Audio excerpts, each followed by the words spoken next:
Ah, ano yan, isang group ng Vespa enthusiasts. Puro Vespa nga.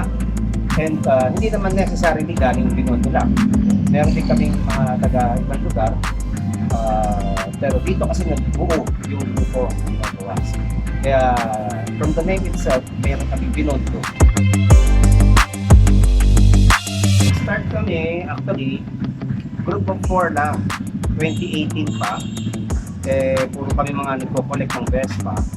Tapos, sabi nga namin, bakit hindi natin gawing legit na maging, yun ang origin nga, pero siyempre, nag-recruit pa kami ng mga kasama, yung pwedeng sumama sa amin sa mga activities namin.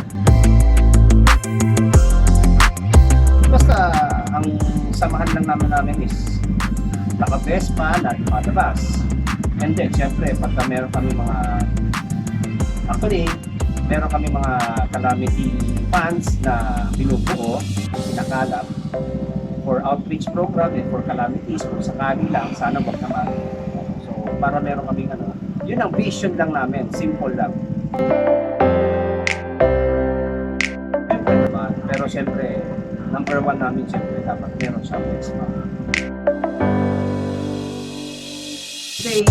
Dapat kasi ang BW, which is Gabi ng Duwas, meron kaming Christmas party na ginagawa.